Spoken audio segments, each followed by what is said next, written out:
meeting. Kevin? No, I Kevin? can't. Oh, no. Oh, everybody's seeing me. No, I can't. Huh? I wouldn't even- Hi. I would. Okay.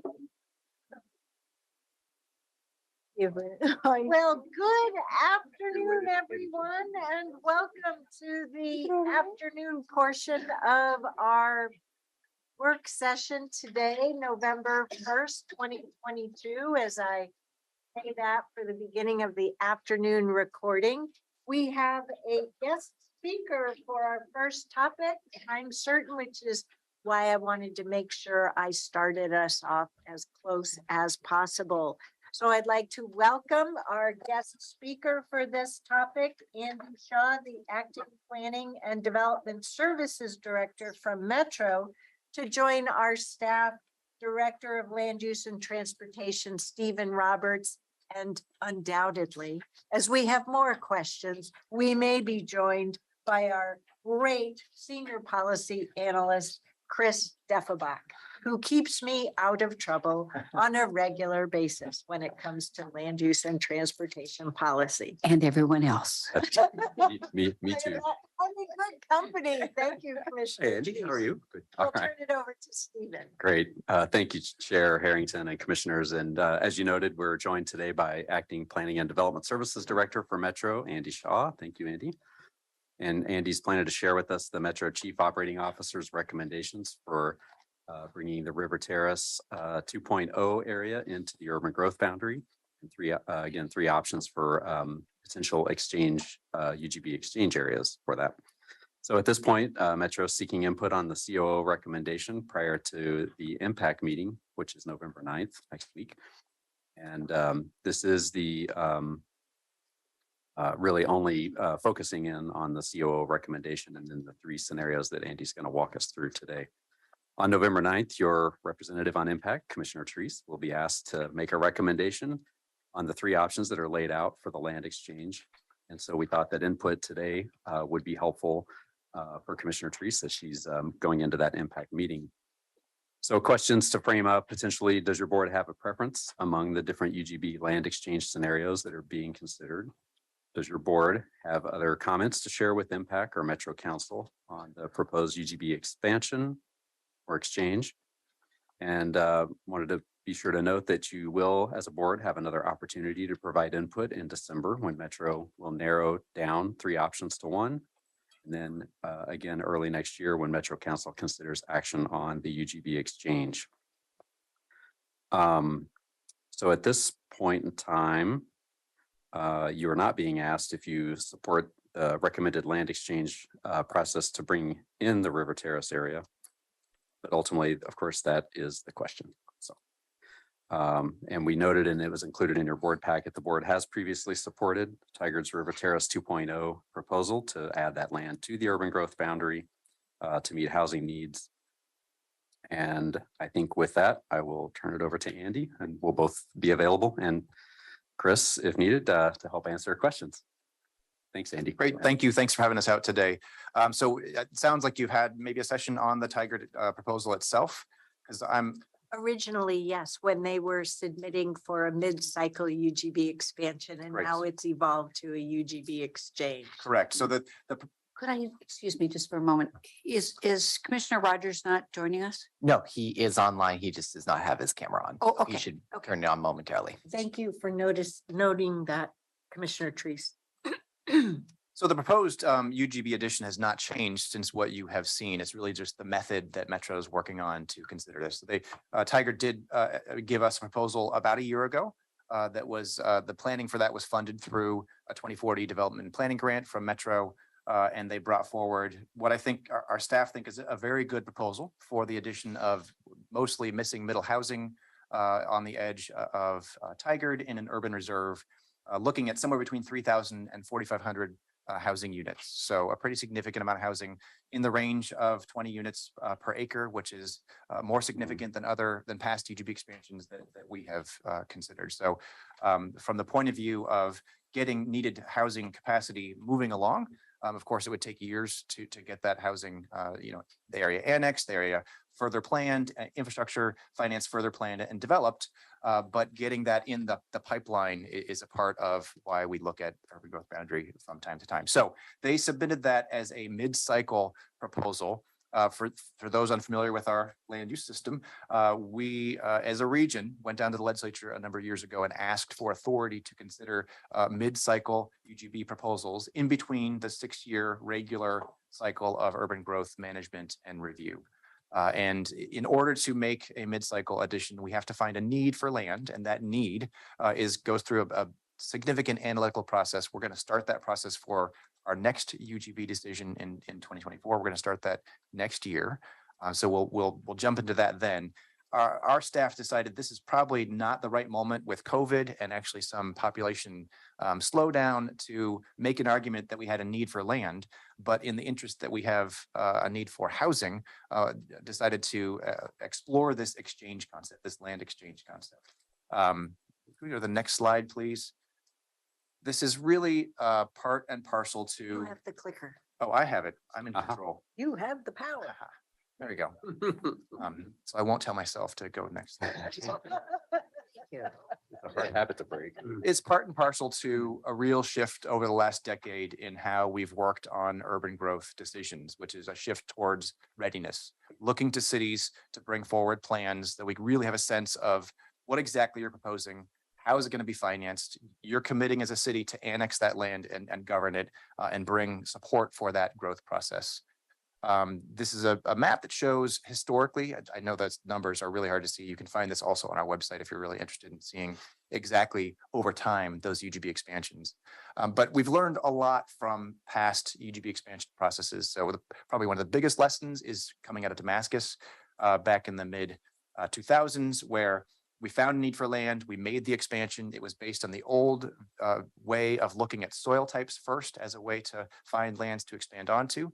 And it ended up in a catastrophe of the city completely falling apart and unincorporating as a city after fantastic processes of planning and envisioning, what would have been a 21st century community. It all fell apart, and we're not seeing a lot of capacity coming out of that area, except for areas on the east side of Happy Valley, where Happy Valley is bit by bit annexing into that area. So that was a part of a larger lesson, in addition to other areas around the region where we would add areas to the UGB only to have cities struggle to annex them. In some cases, local charters stop them from annexing land, opposition to growth that wasn't understood before the expansion was made. So we've really shifted over time to readiness. The region adopted urban and rural reserves, identifying places that we could grow and places that we would protect from growth or from urbanization. That allowed us to shift away from the soil analysis. So not having to go just where the dirt isn't good, but being able to go to places where expansions into nearby cities actually brought housing and employment growth. We developed this mid-cycle concept. So being more nimble in between now 6-year UGB processes, so we could respond to things that we didn't know about at the time we made the last analysis. And we've really shifted to readiness. So funding local planning processes and supporting cities and bringing forward well thought out growth and expansion proposals. And you have a quick question? Yes. If you could go back to that slide, like, it's hard to see the numbers here too on our slide. Could you go over the different colors? So they're basically going through time. And the shades that are in orangish or more yellow were earlier in time. The big orange blob, which is our region, is the 1979 urban growth boundary that was drawn by the state legislature when it was initially established, and Metro took over urban growth boundary management along with the establishment of Senate Bill 100 that established the whole land use system. So the vast majority of the places that we have grown are in that existing 1979 boundary. And that's part and parcel to the region's 2040 plan. You know, the idea of centers and corridors that we're going to grow up mostly in the areas we already have, but we'll make managed growth decisions into urban growth expansion areas. So the green, the blue, and it's hard to see because they're probably pretty small. The shades of orange and yellow are just expansions over time. We made a number of small expansions, I would say, in the 90s, very significant expansion with Damascus in particular in the 2000s. And since 2010, we've made expansions that were pre-planned. So we're seeing much more success with the areas where a city had a plan. They knew how to finance the infrastructure, they had the conversation with their community, talked about roads, schools, parks, things like that ahead of time. Could you help us get the link to at least the tool to find that map and get the packet updated so our community members also have an easy place to get to the map? It's a very interesting map to look at over time. And each little area has its own story and history as to, its success or why it didn't advance. So honing in on the area we're talking about with Tigard, this circle shows you the area in Tigard that they're looking to have added to the urban growth boundary. It is in urban reserves, and this is just a diagram that they've put forward showing a variety of different types of housing envisioned. I think we're excited that it is a variety of missing middle designs that allow for much greater affordability than a lot of housing we've seen go into urban growth expansion areas. And again, the level of density is not a level that we've seen proposed for a UGB expansion area. So in order to begin the process last March, we went through a technical mapping exercise, just picked a mile around the urban growth boundary, started looking at areas within that zone, really honed in on areas that have not been annexed to a city since being added to the urban growth boundary. One indication that there's not something moving forward. Then began sort of a fact-checking consultation process with local governments, with special districts, with others to understand what's really going on. What is the interest? Is there active planning going on? For example, the area of North Hillsborough that I just drove through was just annexed this summer. So when we did this mapping exercise, it wasn't part of the city. It's now part of the city. We've been tracking that process, so we were aware of that. But just as an example of the kind of engagement we were doing to begin to narrow down the places that we were talking about. We then worked with MPAC and others to develop a list of considerations. What are the considerations we should use to determine what lands might be proposed for removal?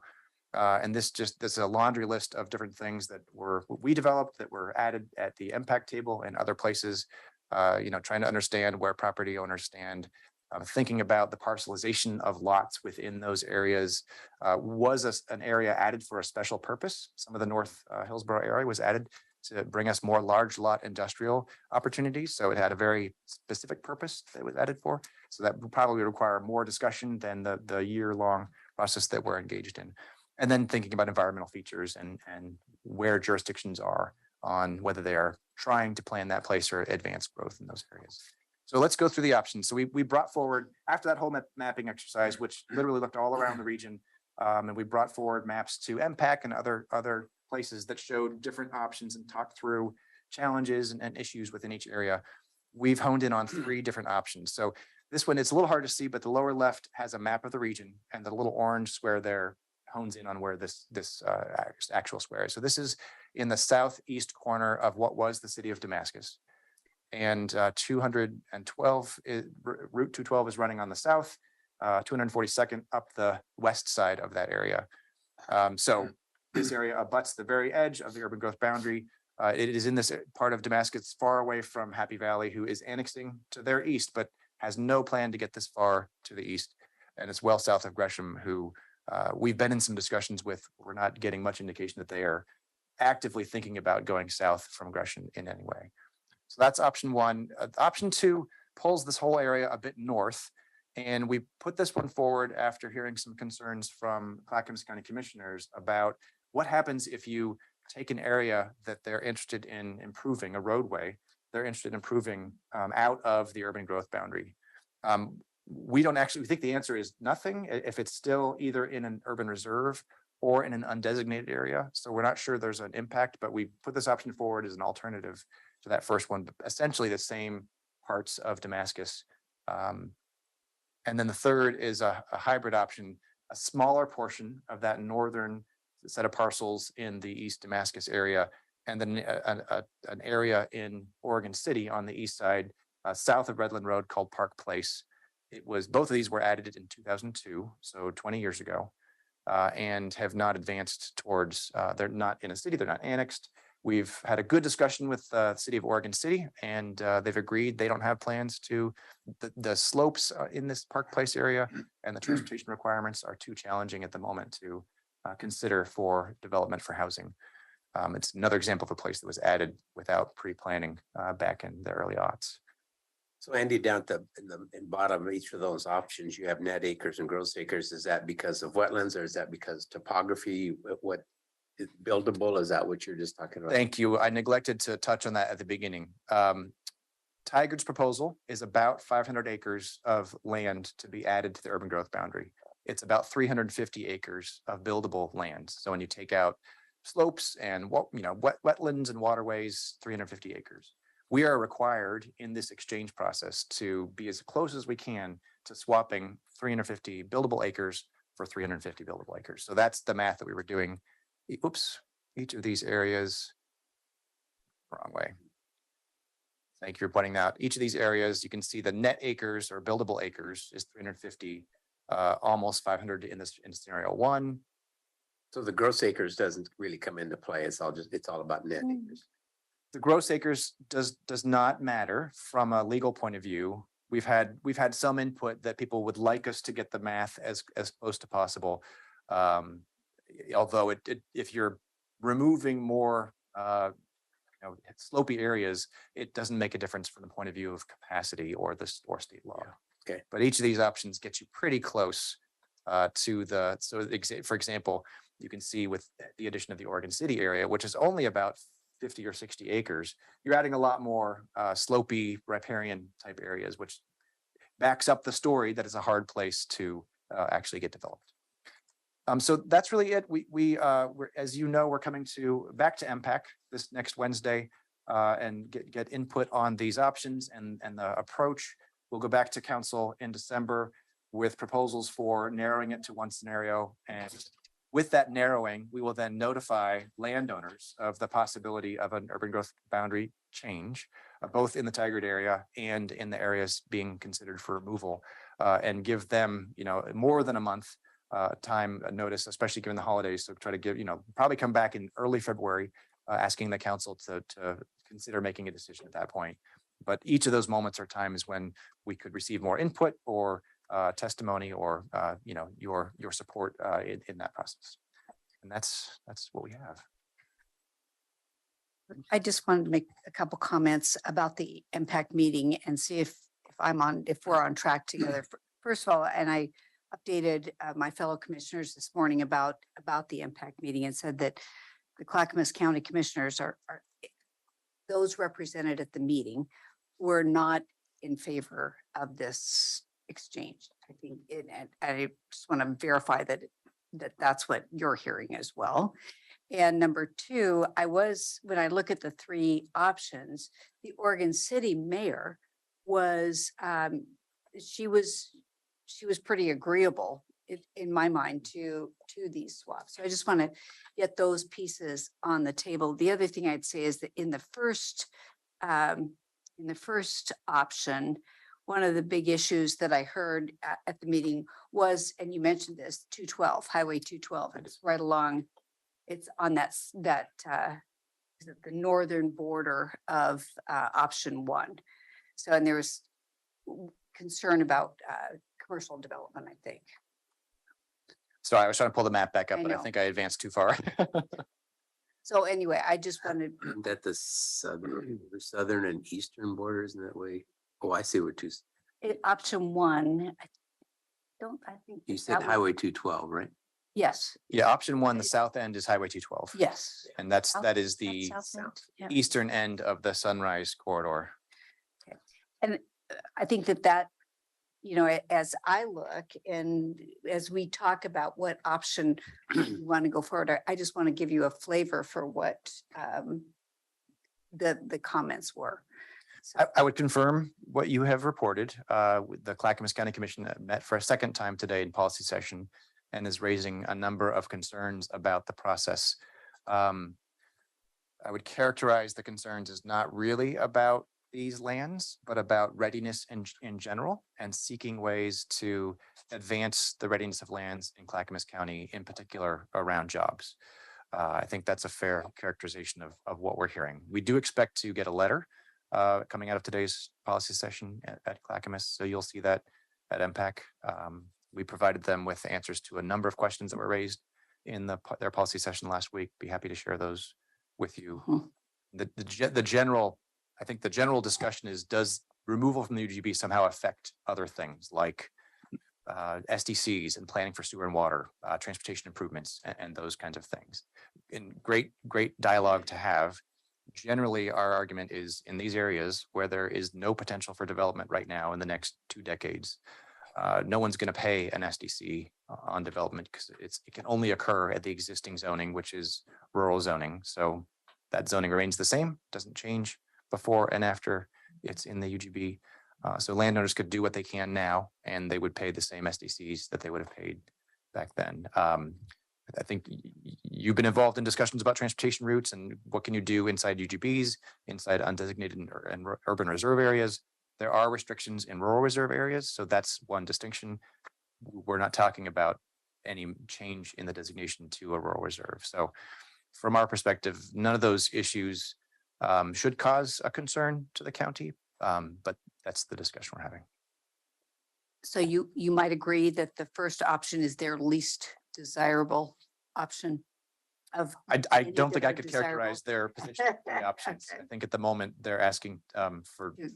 more engagement and to have a different discussion about industrial lands and additional land readiness. And just frankly, part of our challenge is we really look to cities to help us with getting lands ready, into annexing the lands, proposing UGB expansions. That from a governance point of view, that has been the move of the last decade. So we would welcome the engagement with Oregon City, Happy Valley, Gresham. We're not seeing that engagement right now. Could I jump in with my question? Because I'm a little visually challenged. So, And she's gonna take her pointer. And Yeah. Where's your other one? Oh, yeah, you were given a pointer. in the drawer. Kevin to the rescue. Thank you, Kevin. In the drawers. So- And Pam's concerned she's I'm assuming close. you know. Beaverton fencing. Yeah. I'm assuming you know these 3 options by heart. Not parcel by parcel, but let's give it a go. Oh, wow, you're waiting on me and even thinking about that. In a prior slide, the one that had the UGB expansions over time. Yep.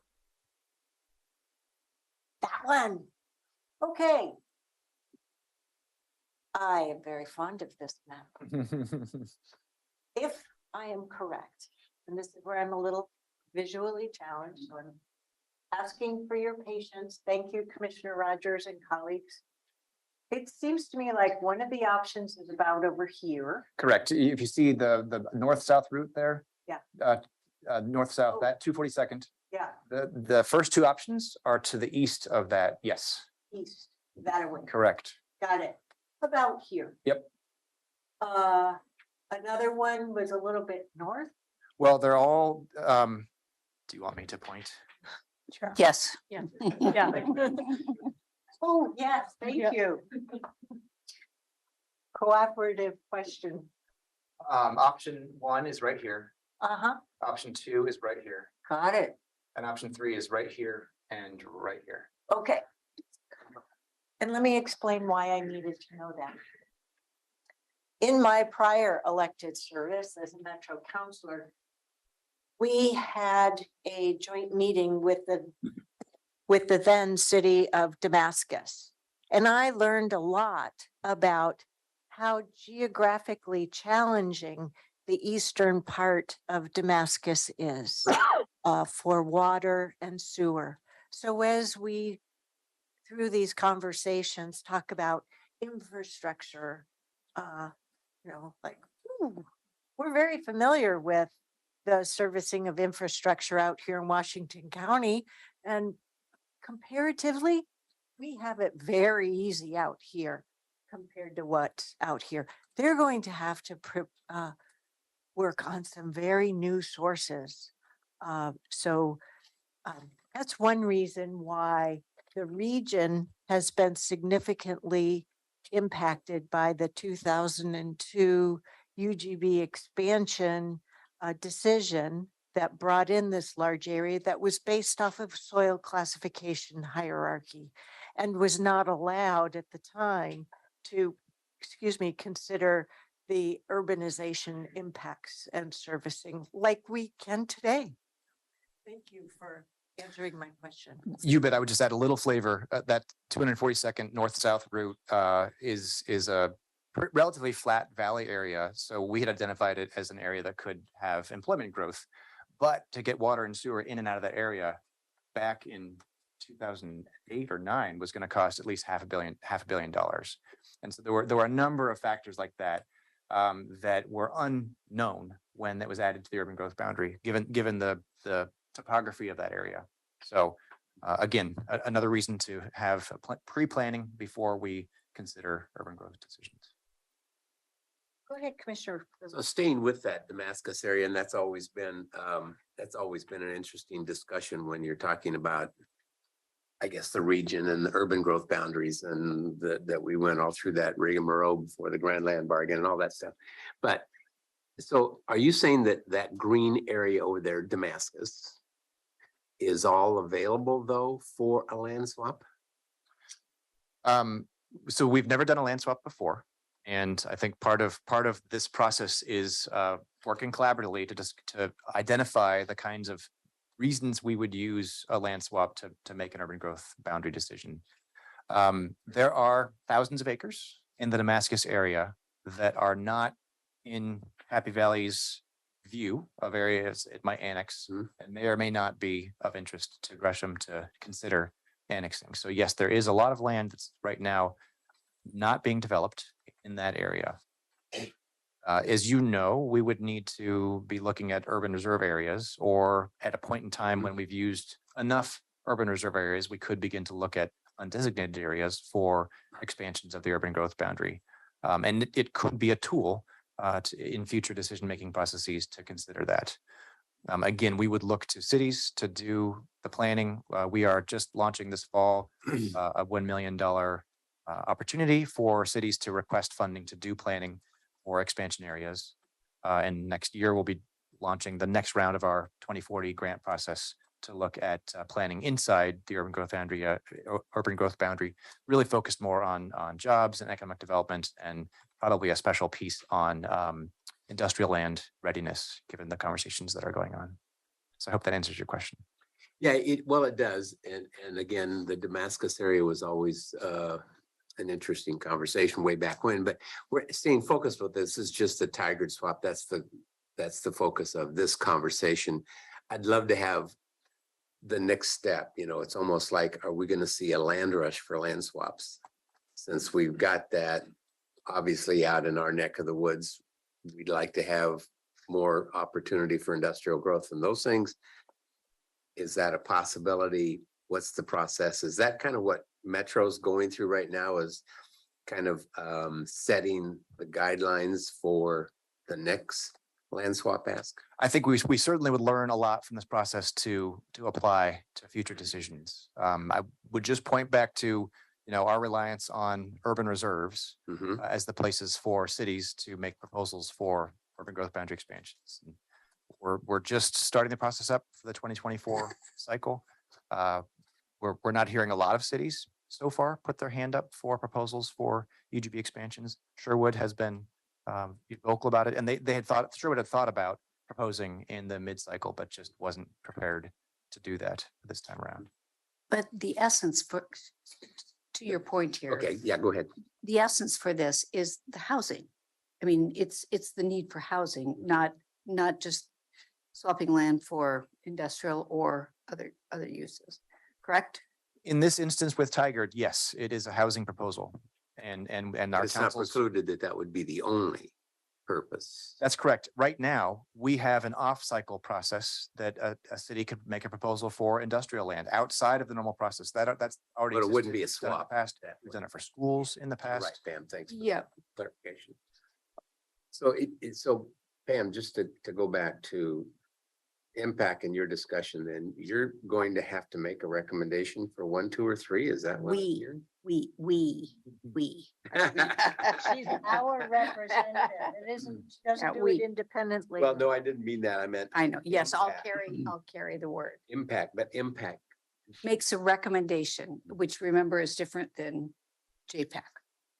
And we would like to ask MPAC later in this next meeting to give us an endorsement, either of all 3 scenarios, or if there is a preference at the MPAC table, one of the scenarios, but at least give a signal to the Metro Council that this is headed in the right direction, either writ large or with a specific proposal.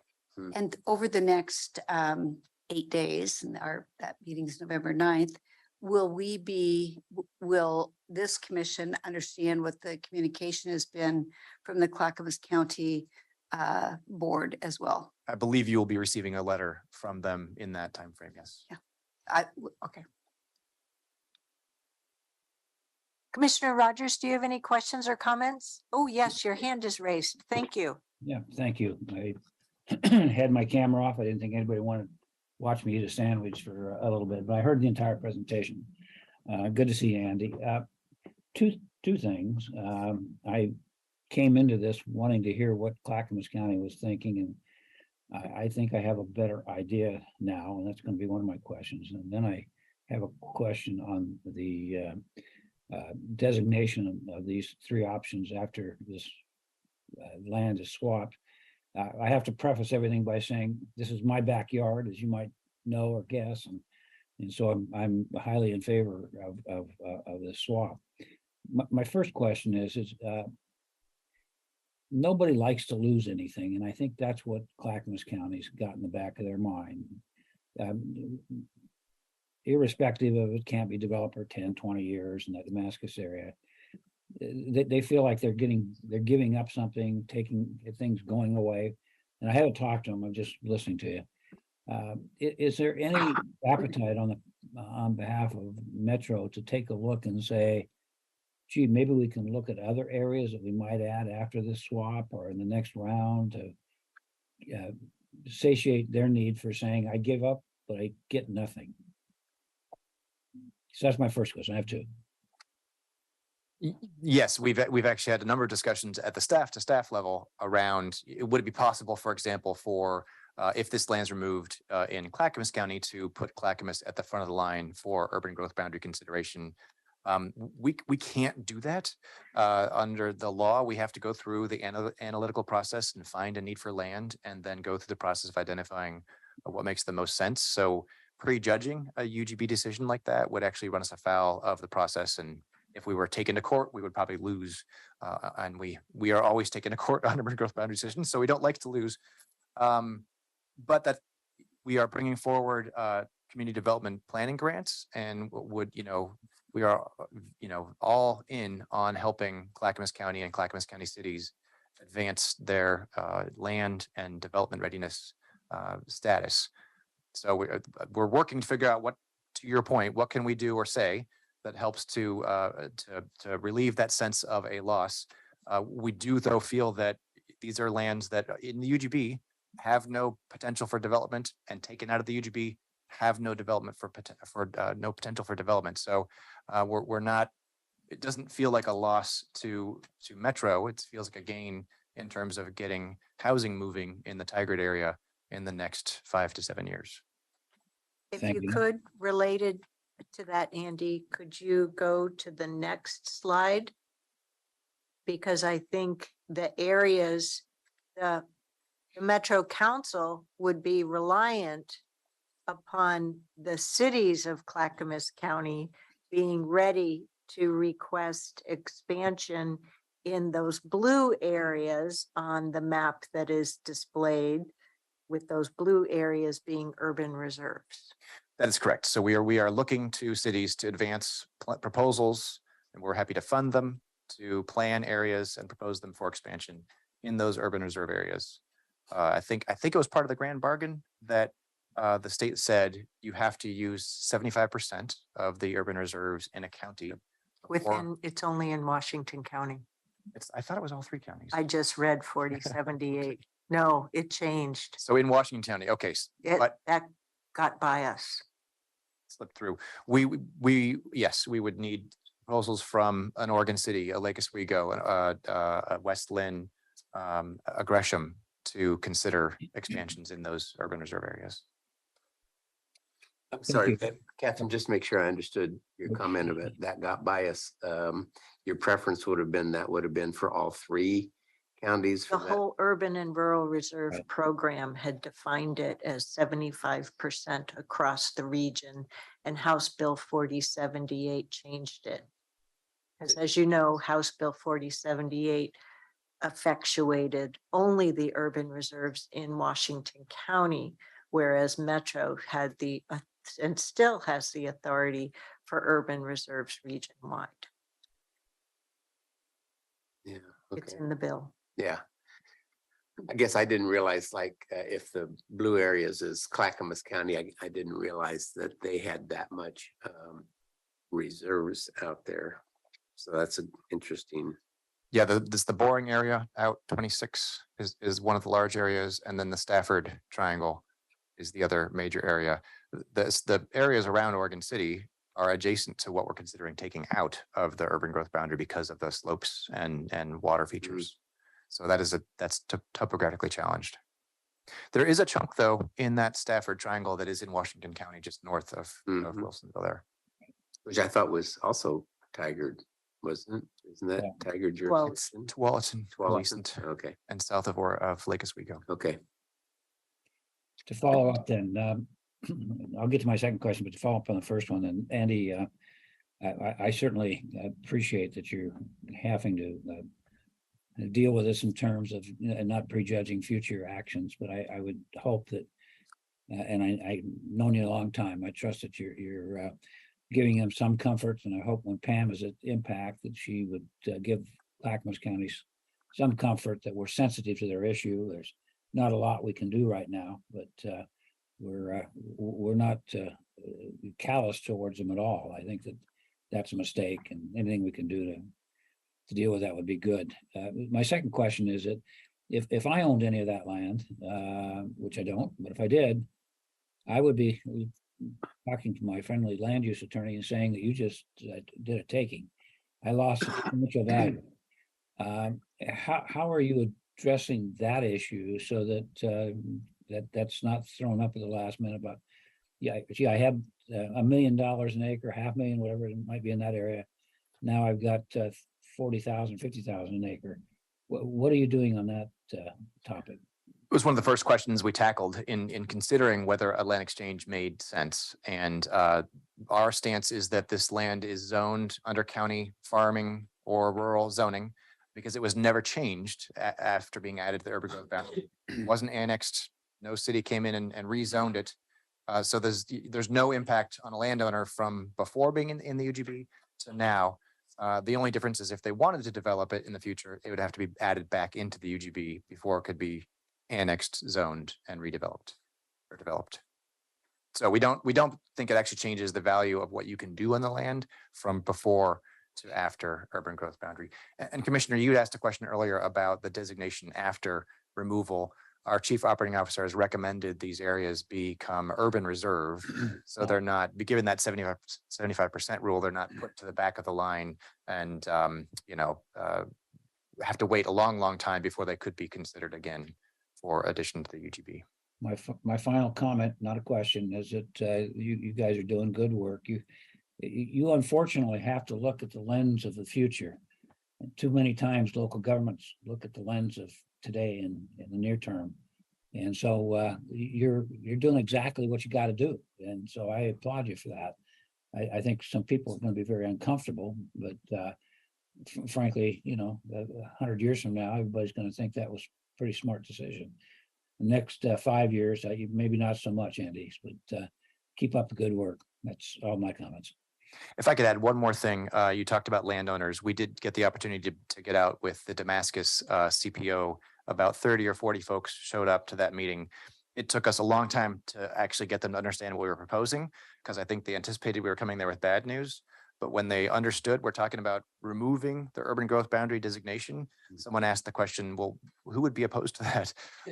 And everybody in that room, except for one person who unfortunately is closer to Happy Valley, wanted to move out of the urban growth boundary. So what we were hearing from that group, at least, and we don't know what exactly where their properties are, but many of them are on the other side of 242nd. They were saying, we don't want growth. We didn't want growth back when Metro expanded this boundary. We'd like to be outside the UGB. So from a landowner point of view, that's the initial feedback we have. We've also had a little bit of testimony at council with people coming in saying, please take us out. Are there any other questions from board members? Go ahead. I have you can go, Chair, if you like, but I was gonna, thank you for this presentation, Andy, and we had a robust conversation at WCCC, and I'm wondering, Chris, if you could share some of the takeaways from, so that, or I don't know, in writing maybe to Commissioner Trees, because that was a really good feedback. I don't know if that group landed an option. I don't remember, but you could correct me.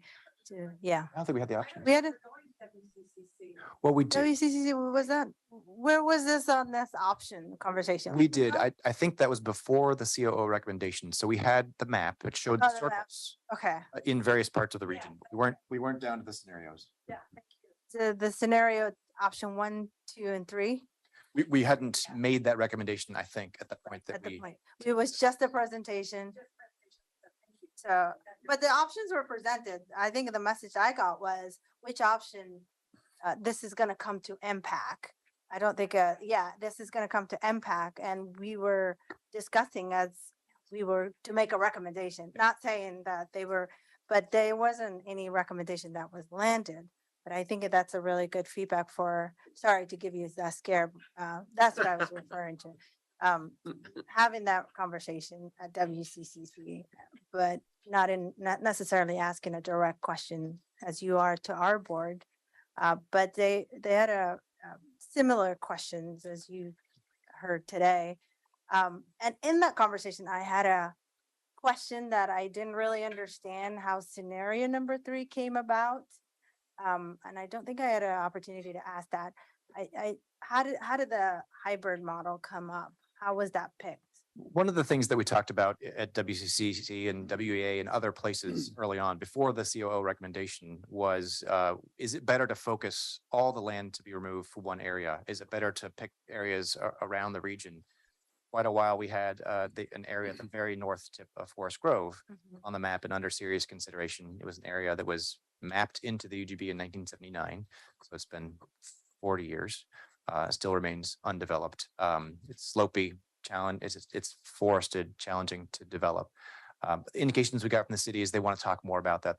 They weren't ready to move on that. So we removed it from consideration. So we were picking some areas that were all land together and some areas that were more dispersed. But as we narrowed, we lost a few of the areas that might have given us multiple counties, for example.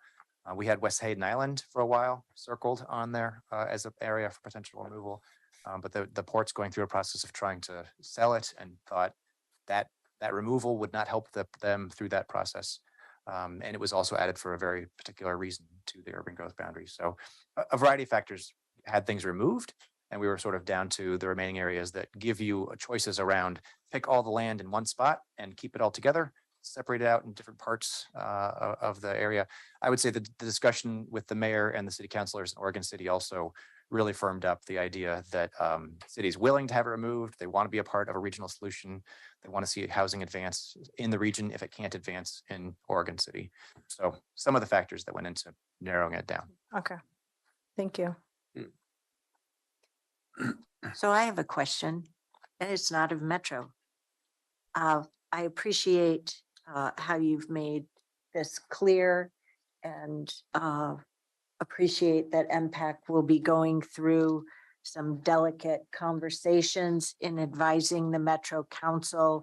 I appreciated Commissioner Rogers' comments about suggesting that we express to Clackamas County representatives that we're sensitive to their issue, though there's not much more we can do about it. My question goes to things that are more directly within our wheelhouse.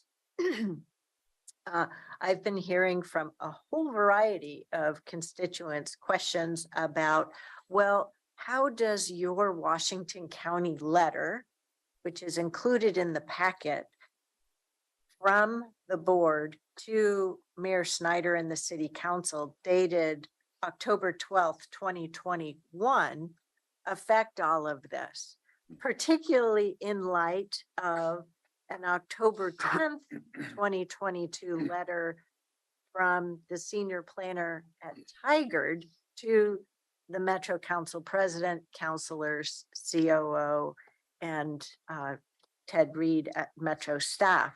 And it really comes into play in terms of, I think now I'm getting into my opining. Tigard is, through their letter, has expressed that to move forward with this River Terrace 2.0 expansion request through the Metro process, in their mind, is not dependent upon the tile flat road. Whereas our letter of October 12th is, I believe, communicating for the longer term that the ultimate vision through all of those transportation studies that happened before I was on the commission support that. Might you agree, or am I if I'm misrepresenting anything, please let me know. My ultimate question is this. Should we consider a new letter to help make it clear that we agree with the city of Tigard? Well, I still like the intro paragraph of the October 10th letter, but then also reflects that no, we're not saying to Metro that the river, we do support the Tigard's expression that the River Terrace 2.0 concept plan is not dependent on construction of the tile flat road extension. Right? It doesn't call into question the long-term plans as the board has adopted through the UPAA, so on and so forth. So the first part of that question is to Mr. Roberts and Ms. Angie, well, and Mr. Carr too, to make sure that I'm not breaking the law. I'm not breaking policy. What my idea here is consistent with our own adopted UPAA with Tigard. I'll take a first attempt here. I think that your October 12, 2021 letter to Metro. No, to the Tigard City Council. Or yes, thank you. Yeah, Thanks. thank you. Submitted with, for their submission to Metro. Thank you. So I think the point of that letter was really to simply emphasize the requirements in the urban planning area agreement that said, for the county's perspective, inclusion of this roadway connection, which partially is within the River Terrace 2.0 area, that road should be incorporated into the city's concept plan and eventual community plan for the neighborhood. And I think that's a somewhat separate decision, I guess, from whether the UGB expansion occurs or not. That's a decision about what happens with the land in the UGB, I guess. Well, to me, they're saying, no, it isn't. And we're saying, yes, it is. And I'm just trying to provide a clear picture right to myself, but also to constituents. And I guess my sentiment there would be that at least at the staff level, and consistent with our urban planning area agreement, we do believe that that roadway should be incorporated into the Tigard concept plan. Relative to the staff position that the two are not interdependent, I don't know that we fully agree with that. And I think we're very, very close. The city's plan, what we referred to as the tile flat extension, actually includes portions of Bull Mountain Road, portions of what's called Mountainside Way, things that are already in the concept plan that Tigard adopted. The tile flat extension is also addressed in the concept plan as I believe they may have referred to it as a future study area. So it's identified in there, but it's suggested that it should have some additional study done. So I think what you're referring to is in the packet. In the Washington County, if we could possibly project it. I don't know that that's in the packet. Oh, it's what you sent us. Correct. Yeah, we certainly could upload that to the packet after the fact, but Oh, boy. yeah. So And I could email it. I'm gonna So- point to my hard copy prop, efficiently printed, 2 per page, double-sided, I will let you know. But what you were referring to in terms of Bull Mountain Road and Mountainside is this area over here to the south. And not what is somewhat controversial as being in the rural zoned undesignated with regard to reserves.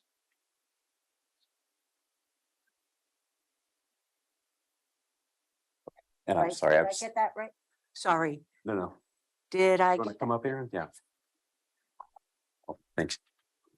Yeah, sorry, I was emailing Chuck the documents, so he may be able to Oh, open I those up see. for us. Yeah. Thank you for Yeah, being, Could you show me what you're showing them? this is Okay. that memo that Stephen worked really late last night to get us information. So about 8:40 last night, we have an email from him. And Okay, the document I'm referencing is the second attachment to that email. thank you. It's exhibit 1.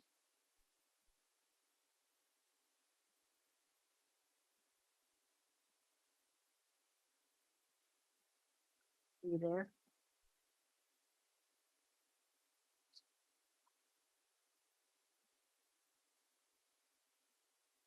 It's probably on page 5 of that second attachment. Yes, that's correct. Okay, got it, thank you. You got page 5? It's 6, I think, Okay, 6 of 13. I think you're. Oh, no, referring it's to 5. this. it's that. Yeah, this one, that's Yep, page 5. yep. You're correct. This is this portion, the Hmm, Mountainside Way. yes, so Yeah. Mountainside Way is the north-south North-south. portion of the roadway. Right Okay. there. Yep. And that would be within the urban reserve area. And Correct. what we've been hearing feedback on relative to ordinance 882, which is a separate matter. But since we have these different memos, and they're all in the public eye, I've been getting constituent questions about, well, so as a result, are you saying that tile flat road extension through the undesignated area has to happen in order for the county to support the concept plan of this area? And I do understand and appreciate that we have adopted, the Washington County Board of Commissioners has adopted an urban planning area agreement. And so I imagine it's, as we have learned from our staff with ordinance 882 and 883, these things are done over a very long time period. that it may very well happen over a very long time period. I'm just wondering if we would be serving ourselves and possibly helping the Metro Impact Committee as their deliberations in the public eye and the Metro Council in having something, instead of having conflicting messages from Washington County and the city of Tigard, have a statement of agreement through a new letter from us to both of them. Mm. That's what I'm positing. And I did kind of try to thread that needle at the impact meeting and said, transportation issues, we're still working with the city of Tigard in relationship to those. I didn't mention it directly, but We may be saying it, and I thank you very much, but we don't have it in writing. No. We haven't put it in writing. well, and remember, we're still at the discussion. And at Yeah. that, by the way, during that same comment to Commissioner Rogers' point, I did talk about it being a very difficult decision, and I recognize the Clackamas County and all that. So, but Chris and I had worked a little bit on this ahead of time to prepare me for that comment in case the conflicting messages came up. Well, and I think much like 882, you've heard from me that no, I'm not in support now of that. The northerly part of the. It's actually just this little triangle piece that's outside of the urban reserve area. And I think there's a little bit of confusion here that we can help if we do a revised letter, which is that we've been referring to this whole thing as the Tile Flat Road extension, all of this shaded area. City of Tigard refers to it with 3 different names. They refer to it partially as Tile Flat, partially as Mountainside Extension, and I think partially as Bull Mountain Road Extension. So that's caused a little bit of confusion between all of us Oh, boy. and is actually part of the origin of that staff letter from Tigard to Metro Council. They were really only referring to the piece that's in undesignated outside of their planning area. So again, is it the piece between Vandermost and And Tile Flat. and Yep. Joel's Ferry? Exactly. So Vandermost is the boundary of the urban reserve area. Okay, thank you. So I think we can put together a letter that responds to this and offers some of the clarification for the board to consider going forward. And we can even weigh in November 8th in time for your November 9th impact. Please. Great. And I'll just put in another plug for liking the beginning of that letter, the October 12th, 2021 letter. Okay. Okay. Thank you. Yep. Thank you. So just one quick So, question. But we were talking to Andy, how many, 450 acres? Is that the number? And this doesn't look like 450 acres. So, 350 net developable acres. so that City little of- corner right there is 350. No, no, no, no, no. It's all river- There's 2 different portions Yeah. of I- River and I- Terrace. I think it's the That's next a good page map, in that yeah. same memo. Oh, okay. There's actually 2 different pieces that are discontiguous, not contiguous. Yeah, I've got this. Yeah, Yeah. yeah. So those 2 areas combined total roughly 500 acres total, I see. 350 Okay, net okay. buildable. I'm That sorry. triangle is I was only connected on the top part. So, okay, I got it. right. Very helpful. Thank you for joining us in person. Thanks for letting us out, yes. Yes, And- thank you. Thank all the diligence, Ms. Angie, Mr. Roberts, and Mr. Roberts, to yourself and to all members of the staff. You. Great. Yeah, good to Now, see you. we're Andy. gonna rush you off because we we're a little bit behind Got a schedule schedule. here.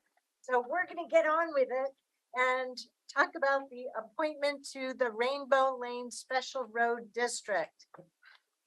So we've let Mr. Roberts out of the hot seat, and we're calling up Todd Yotkin and Sherry McFall, and thank you for joining us in person. Hello. It's Shall I all begin? yours. It's Great. all yours. So we're here today. Each year we come to the board to discuss the reappointment of one of the Rainbow Lane board members. There are 3 members and they rotate 1 per year. And this year Craig McDonald is the person who is expiring at the end of this year and beginning January 1st. And so we just ask that you approve his reappointment. Can I ask a question? What's the story around the fact that all three of these board members were initially appointed in 2016? Did they really? Was it entirely a new slate then? It was correct. There had been a previous cohort that had been in that position, or those positions for years and years and years. And their time had finally come. And so they brought a new group on. They're all residents within the district. So it's a husband and wife.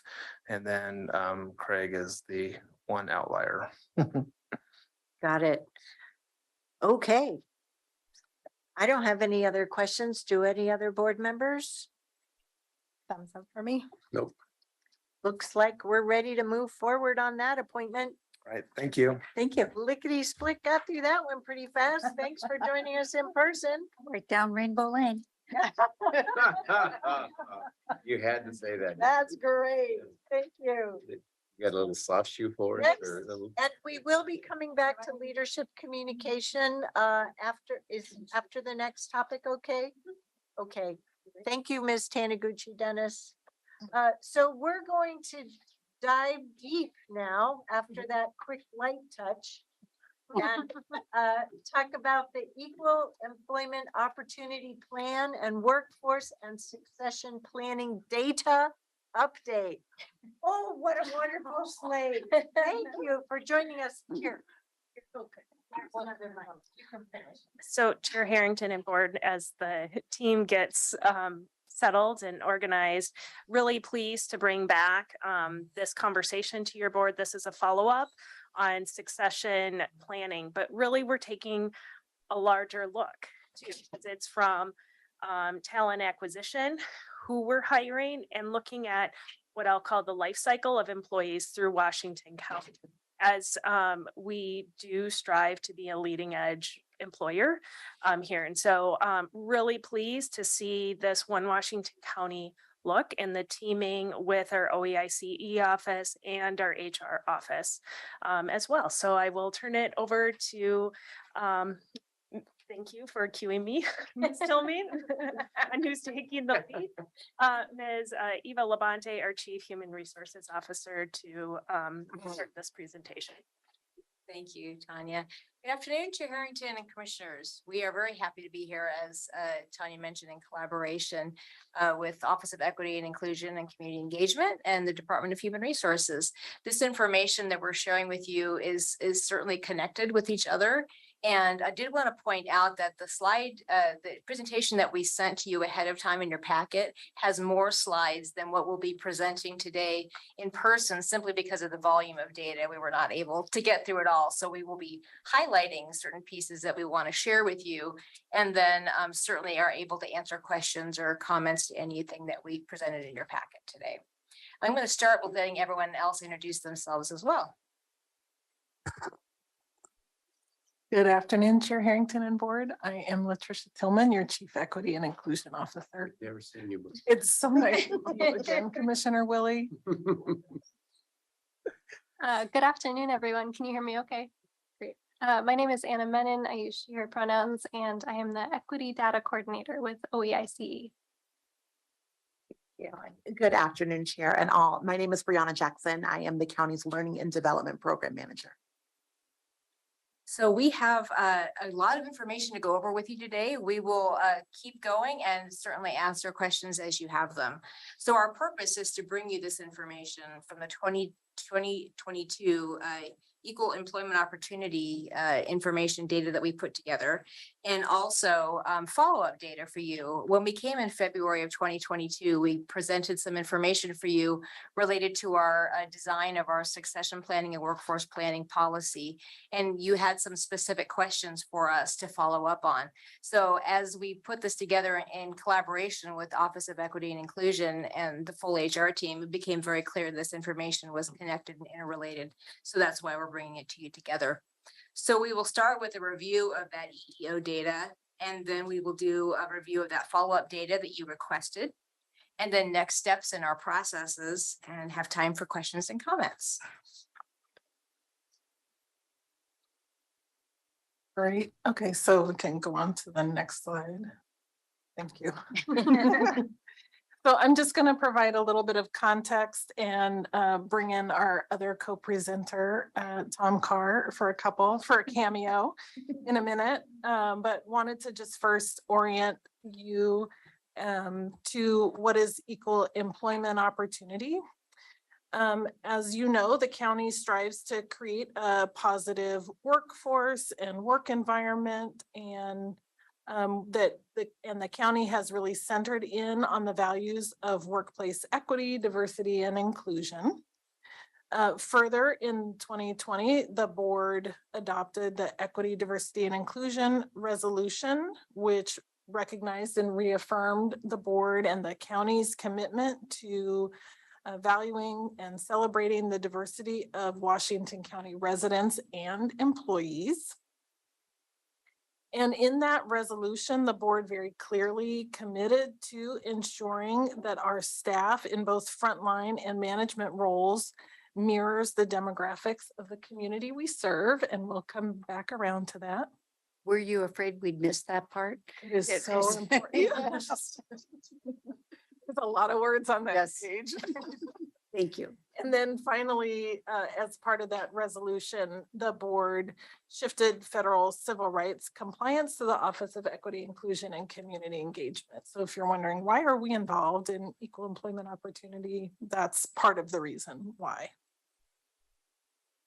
Okay, so let's just talk a little bit about how does our work align with the federal government. So there has been within the current administration a renewing of emphasis on equal employment opportunity, affirmative action, and equity in government. One of the initial steps of the new administration was to issue an executive order advancing diversity, equity, inclusion, and accessibility in the federal government. And then secondly, executive order on advancing racial equity and support for underserved communities through the federal government. And this led to every federal agency being expected to establish equity plans, which then aligns with our work to the extent that we receive federal dollars from those federal agencies. And then finally, the Equal Employment Opportunity Commission had a strategic enforcement plan that included 6 substantive area priorities for fiscal years 2017 to 2021.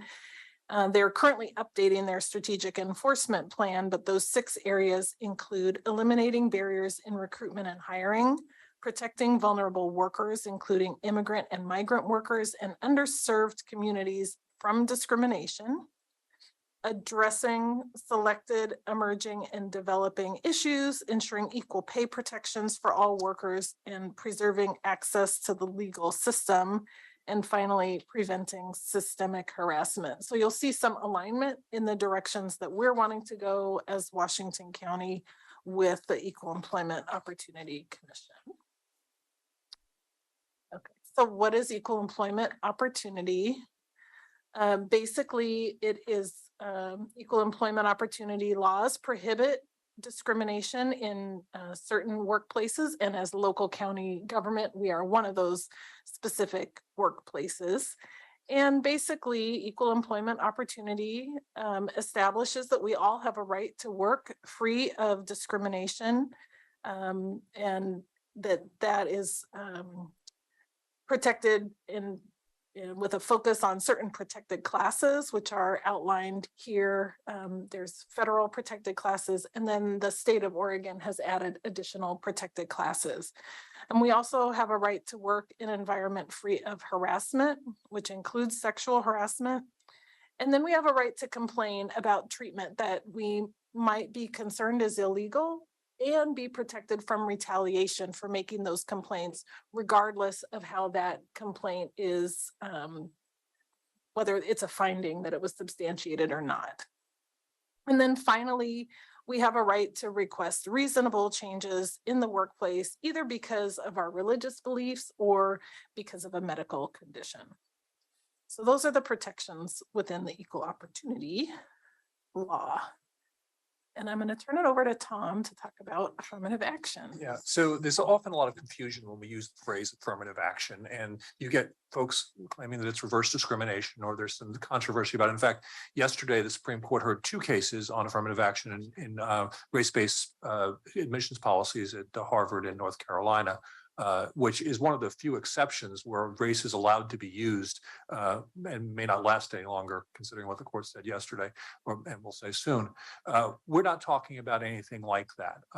We're talking about increasing the diversity of our workforce to be more reflective of our community by taking actions that eliminate barriers to employment and people becoming employed at Washington County. If you took a random sample of folks and it was fair, you should get a sample that reflects our community.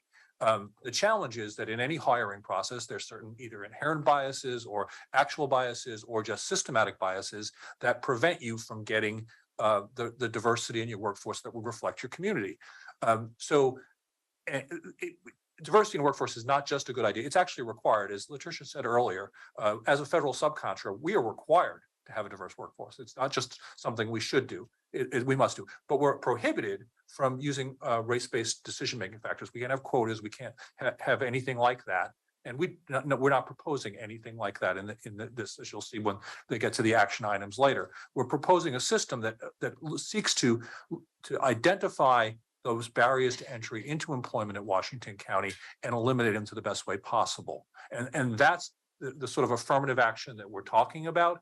And we need that, and that's the way it's defined in federal law and the EOC and in those executive orders that Latricia cited in the earlier slides. So to the extent that people have concerns, and it's one of the reasons they asked me to talk here, about things like reverse discrimination, about preferences, about quotas, there's nothing like that in this policy. There's nothing in this proposed changes that are even close to illegal. In fact, they are helping us comply better with federal law, not taking us further away. Okay, so this sort of says that what I just said. Okay. I actually had a slide. I did this a while ago. So you can have an affirmative action plan that represents a moderate, flexible, case-by-case approach to affect a gradual improvement in the representation of minorities and women in the agency work. That's from 87. That's still good law. The case that they were considering yesterday is a case called Grutter against University of Michigan, which allowed for for racial preferences and actually using race as a decision-making factor. That is generally what they call something subject to strict scrutiny, which we're not talking about here. So if we needed to do that, we could theoretically, but I'm not sure it would stand up in the courts anymore. And so, I'm sorry, could you go back just one, Patricia? I apologize. And you see that those are the citations for the requirement that government contractors, which we are required to have affirmative action programs. Thank you. Thank you. Okay, so with that orientation, now we're going to dive into the data. And as was noted before, what we will present is a more concise picture of the data than is in the posted packet. And I will turn it over to Anna Menon, our equity data analyst. Thanks, Latricia. Okay, so to create the EEOP, we have to analyze representation in our workforce and crosswalk our job classifications with these 9 occupation groups. So I'm just orienting you to these 9 groups, which you'll see throughout the presentation. These are federally created, and I will give some examples of jobs that fit into these categories as we go through the slides. But if you're curious, the full crosswalk that's created by the census is linked at the bottom of the slide. Okay, so first we're looking at who's applying to work at Washington County, and out of that group, who is getting hired. And we're working under the assumption that there's an equal distribution of qualified candidates in all groups. Oh, these are not hidden. So I'm just going to fast forward through these and get to this slide. So this is the conclusion slide, basically. If you're curious, you can go back through and look at all the different job categories. So for this analysis, we grouped together anyone who identified as American Indian, Alaska Native, Asian, African American, Black, Hispanic, Native Hawaiian, Pacific Islander, and 2 or more races. And that's just for to get large enough numbers to make the comparison. For brevity, we're using the term BIPOC. So the good news here is that overall, the proportion of BIPOC individuals that were hired in fiscal year 2021 matched the proportion of BIPOC individuals who applied for jobs. So that's good news. There were 3 exceptions to this within specific job categories. The first is among professional job category. There was a 5% deficit in BIPOC hired compared to BIPOC applied. Examples of professionals are research scientists, analysts, program coordinators, engineers, social service specialists, etc. The second deficit we saw was among service maintenance positions. There was a 9% deficit here. Service maintenance positions are anything from groundskeeping, janitorial workers, to health aides and nurse aides. And then the last example we have is among the protective service job category. We saw a 12% deficit here. And protective service workers are law enforcement, security guards, transportation, security, and correctional officers. Okay, next we're looking at EEO workforce utilization and community representation data. EEO utilization comparison is a required component of the EEOP. It compares our workforce demographics within job categories to the available workforce in Washington County. This uses comparison data of the 2010 census, so it's 12 years out of date. That is what is federally mandated we compare it to. Usually this year it would have been the 2020 census, but that was delayed for a number of reasons. So we're using 2010 census data here. We also added in another optional layer comparing not only to the available workforce, but also to community demographics at large. So here we used 5-year American Community Survey estimates, 2016 through 2020, so more recent. And we did this to reiterate because of the board's commitment to creating a workforce that mirrors our community. Okay, so before we look at how the workforce data reflects the available workforce in the county, I just wanted to emphasize that utilization data reflects back societal inequities when creating a benchmark. So the available workforce comparison data is based on who currently holds which jobs, or in this case, who held which jobs in 2010. And many people of color still face barriers to career and educational opportunities. And this is something to keep in mind when utilization data may show there's a deficit that community representation data does not reflect. If you have questions about that, I can talk more about it as we get to the graphs. Okay, so this slide shows the county's workforce utilization data broken down by job category and race ethnicity. If there is no bar present, so you see some racial categories have multiple bars, some have only a couple. So if there's no bar present, that means the utilization in the county workforce matches the available workforce. Underutilization, or when the bars are pointing down, happens when the percent employed in that category is less than the percent working in that field. The difference between the two gives us the utilization number. What I want to call your attention to on this slide is the Asian category, which is circled in red. And you can see that the Asian community is underutilized in every non-protective services job category here. Okay, and so this graph shows utilization in the 3 protective services job categories. So we have officials, patrol, and non-sworn. What I'd like you to focus on here is the large underutilization among the Hispanic Latinx community for patrol. So it's about a 20% deficit. Can I just ask you, I mean, those 2 slides, the one before this and this one, when you say we're significantly underutilized in the Asian total. What's the message? I mean, why is that? So why questions are always the toughest to answer. And I think we might get to how we're going to answer the why questions a little bit later. Okay. Yeah. But I'll also offer, having been down this path before at a different agency, we also are blessed to have employees of long tenure here in public service. So it takes time for matriculation as well. But this is where having open positions provides us with opportunities for change. Recruitment, all sorts of things. Yeah, I guess the Asian community surprised me. Yeah. It surprised us too. Yeah. Yeah. Okay. I'll wait.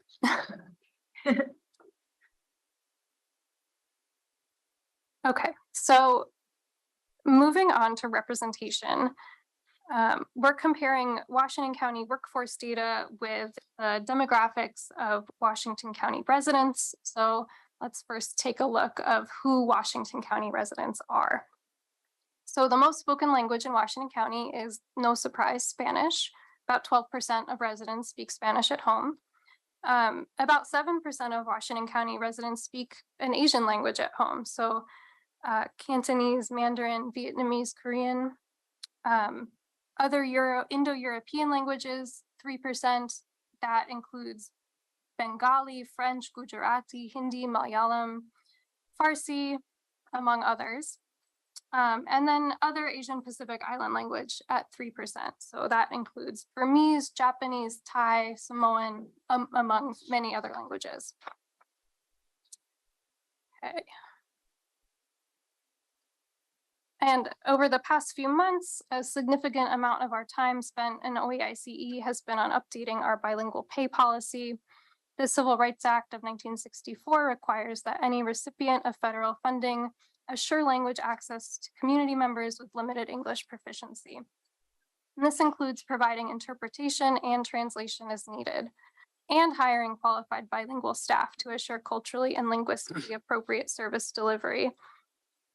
The most recent HR and census data shows that our workforce does not currently reflect the language diversity in the county, and we have a little bit of work to do in assuring that we're providing the highest quality of service to community members with limited English proficiency. As for the racial makeup of Washington County,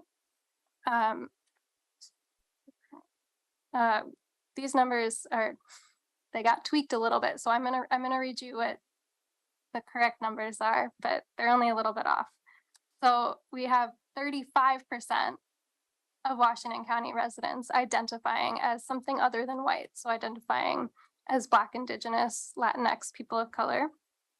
Our biggest community is, again, no surprise, the Hispanic Latinx community at around 18%.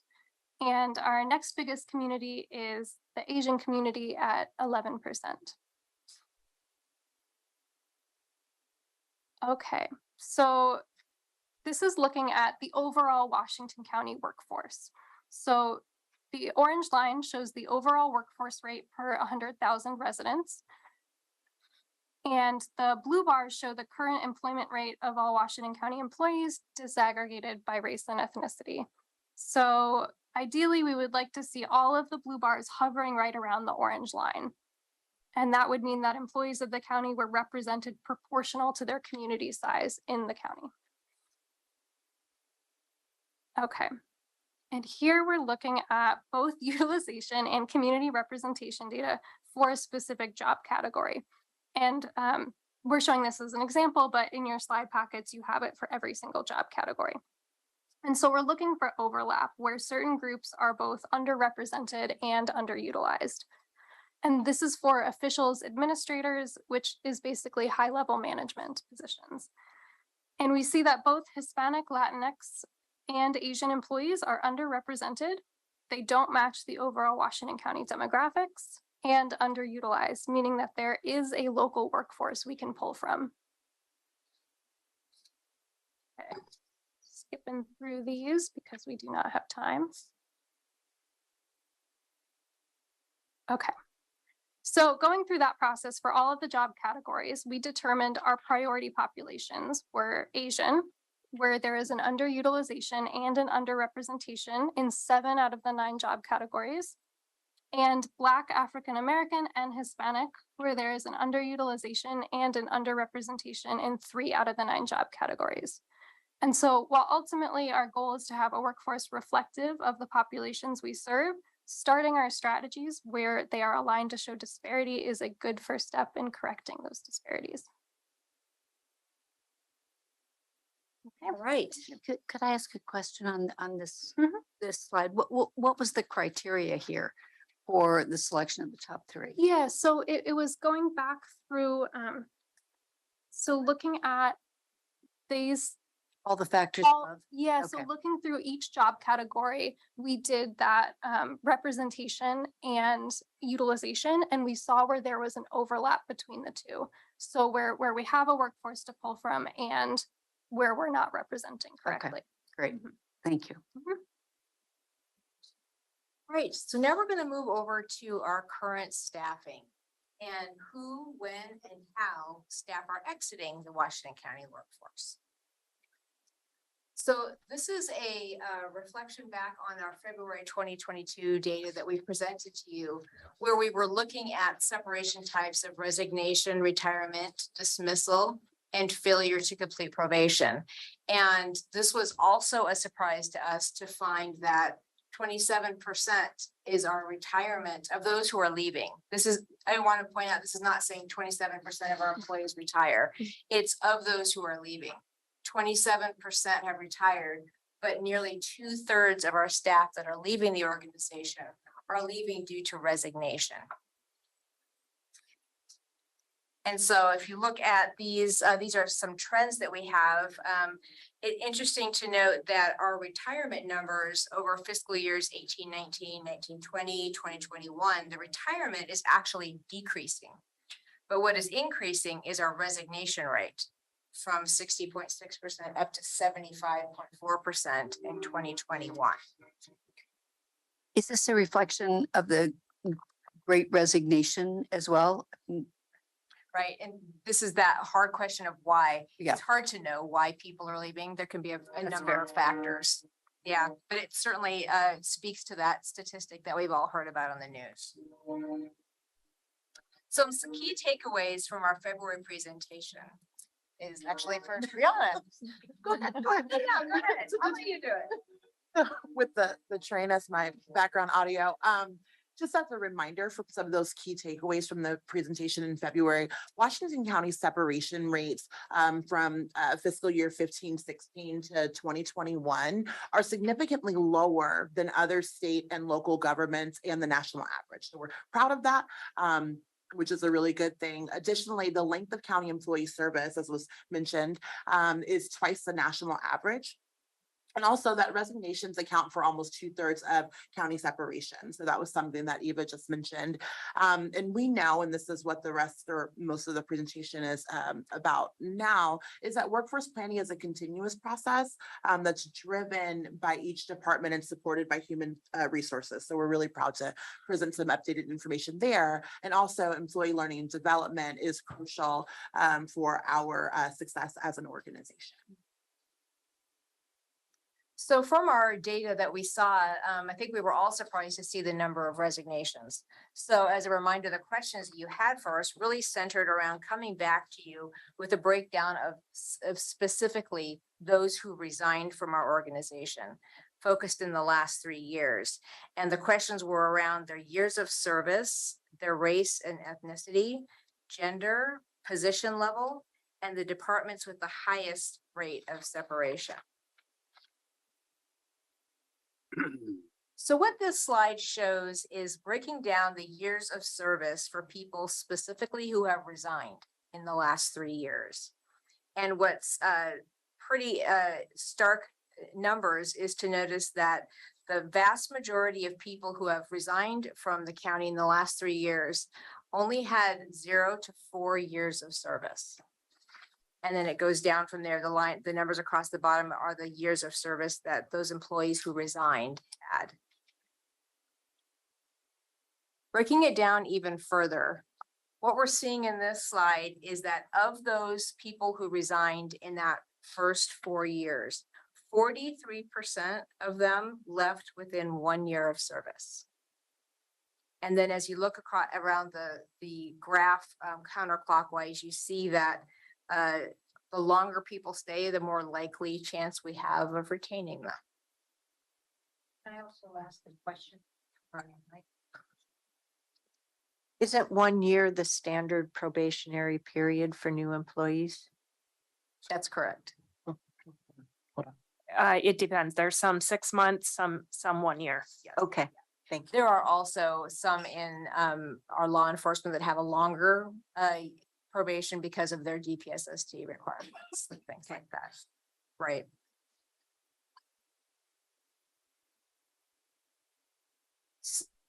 That's yours. Yeah, I think we're missing this. So I just want to just real quickly just break down a couple of the numbers here. And so what I want you to notice here is that in each year listed, our For the Supreme Court yesterday, they used race as one of the criteria for accepting an applicant. So they had a suite of criteria, but race was one of those. So you got a preference if you were someone whose race was underrepresented in the student body. We're not doing anything like that. There's no preferences here. We're just looking after and saying, what does our workforce look like? What should it look like? And what barriers are there? So, but not what preferences could we give? So that's where the illegality would come in. That's what is before the Supreme Court, and that's not what we're doing.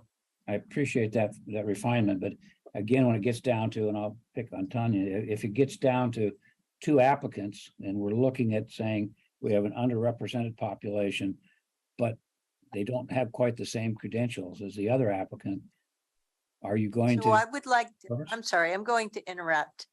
I would like to suggest that the 2 of you take this discussion offline, because it's, this is a rat hole. It has already been expressed at least twice that it's a very different situation. And rather than continuing to dwell on this train of thought, I would like to see us get through the remainder of our work.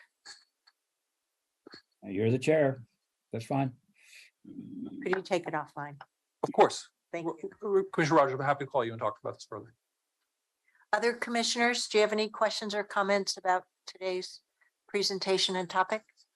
I had the opportunity to talk with Latricia a little bit about this last week. And one of the questions I asked is, how do we contrast this today versus our previous measurement opportunities? And it was interesting to me that she said, well, those are all public numbers, so you can go ahead and look at them. But I really would like to see how we trend over time. So I think if instead of maybe looking backward, we benchmark today and look forward and watch how we operate. Commissioner Tree's staff are fully prepared to do that, because to be able to measure what steps we're taking, we need to continue to look at the data moving forward. And I'm especially interested in those original pie charts that were in the beginning, looking at what the reflection is of our recruitments, our placements, and how that relates to our community demographics as well. Other commissioners? I guess the only comment I'd have is, this is great information, and you're right, it's a lot of information in there. I don't know, 60 some slides or something, but the thing that particularly interested me was the resignations of people a year or less. And is there a message in there that our training is not very good? Or I guess I would ask that question not to be answered right now, but that really does kind of beg the question of what are we doing wrong in that first year?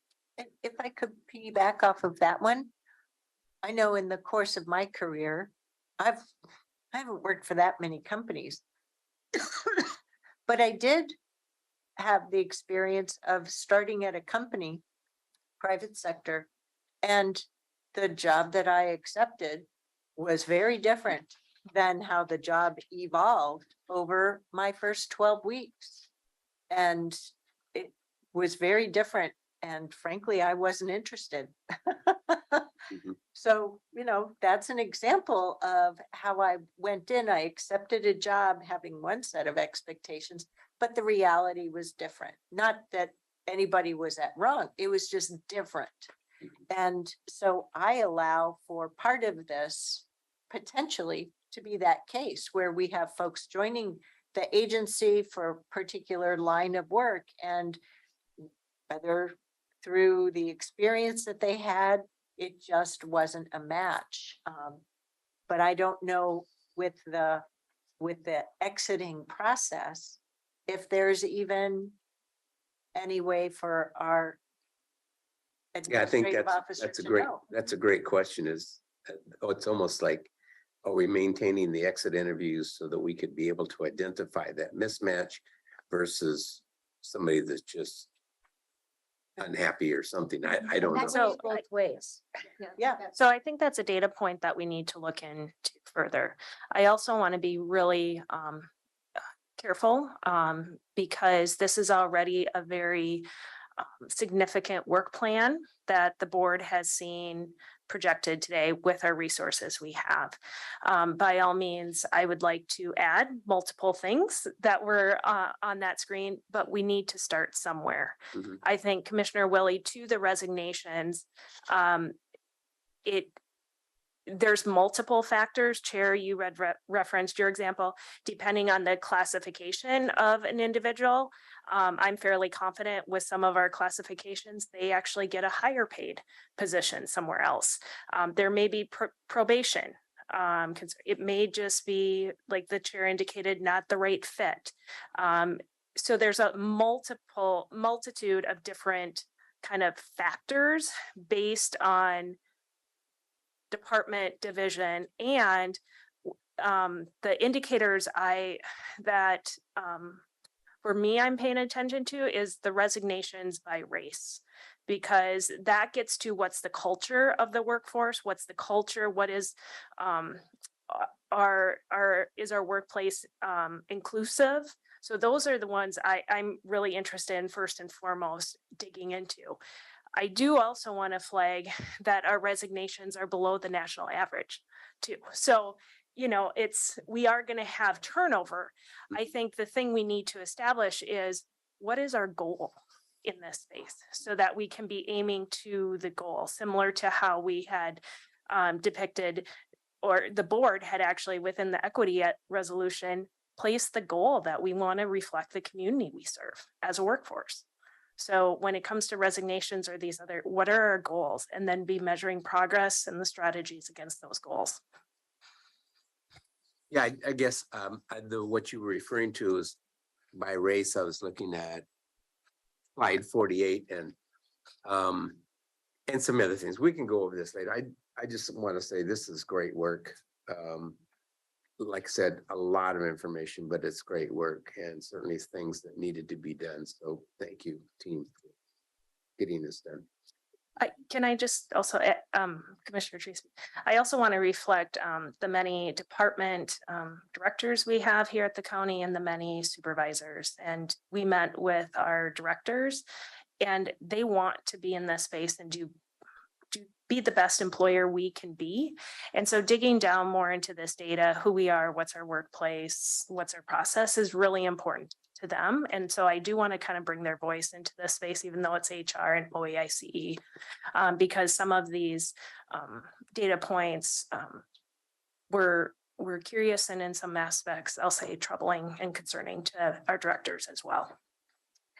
You know, I look around this room and there aren't a whole lot of us that were here 4 years ago. And what's really interesting is the degree of information that we have today versus I just challenge us to remember that we were looking for retirement numbers back then. We didn't even know what our retirement landscape looked like. So this is a huge sea change in relationship to where we've been. So I think we need to keep that in mind too. And that's all good news. This is great information. It gives us levers and dials that we just didn't have before. So just for perspective, I wanted to bring that up. That's a good point, Pam. Thank you for putting voice to that. Commissioner Fye. Yeah, thank you, Chair. Great presentation. I can't even imagine the number of data you had to dig through to pull those. So good work. I really appreciated sharing that data and seeing it. I had a sort of a reaction to the exempt versus non-exempt resignations or people leaving the county. That seemed there's a huge gap. And I'm wondering if you could disaggregate that data. And it could be a briefing. It doesn't have to be something unless the board is interested. If you could disaggregate that data and show number of employees, especially the non-exempt, that are unionized versus non-unionized, because I'm a former union representative staff, and there's a little bit of a protection layer added to that. So I'm wondering, and I know in Washington County, many of our employees are not represented by union, and I'm wondering if that is a deficit or something to shine a light on. So I think that was one slide that I reacted to just sitting here listening. A lot of the information you shared. And I think I just want to commend you all and say I appreciate your leadership. You're all fixing a problem that none of us participated in creating, including yourself. So I just want to appreciate and say good job, and it's great work you're doing. A lot of daunting data because, the unspoken thing is the problem is structural racism that is in the area, that is a barrier that hasn't been, we are not addressing. But luckily today, this morning, we passed a resolution around hate. So I think there's a good work. And then you see all these problems and all these things that are happening to people unfairly. But then there's a lot of good stuff we're doing. So I mentioned the morning resolution as a beacon of hope, not to say that we have a lot of work to do, and hang in there. I can't imagine living and breathing these data. It's overwhelming because the disparity is so glaring. And take care of yourself. I hope you're taking a break every time you review these data, especially you, all these data numbers, and just do whatever you need to do to take care. And we're going to fix it. We're going to have a just world out there. We can certainly bring those numbers to you. Yes. Thank you. Sorry, you Sorry. might. What happened to you? No, it's okay. Thank you, colleagues. Thank you once again, Commissioner Willie. You took care of one of the same areas that I had a question about.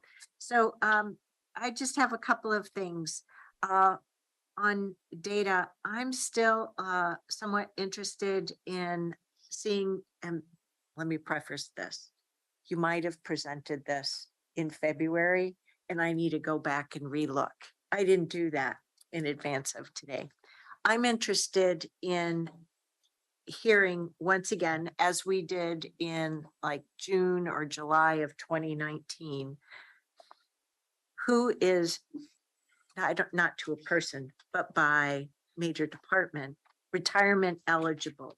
And the reason why I'm interested is because of whatever HERS reform bill we had way back when defined a feature where employees could retire but continue to work for, I believe it was 5 years at most, which means we're halfway into that time period. And that time period, which started with July 1 fiscal year 2021 would end fiscal year 25.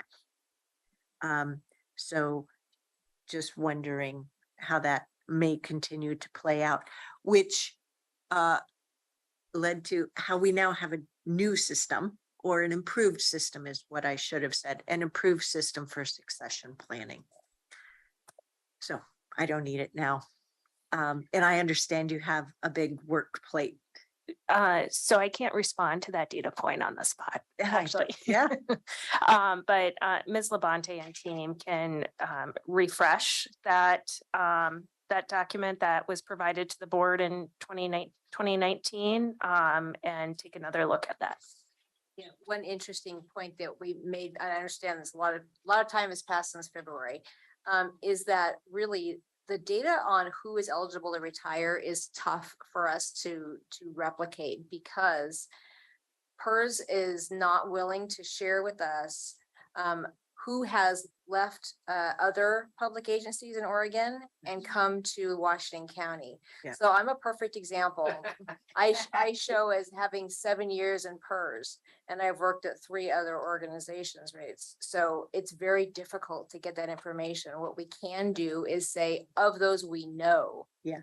are eligible. And then there are all these other factors. So the data is a little bit nebulous, but we can certainly do our best to present that back to you. I have Put it- 21 years of PERS.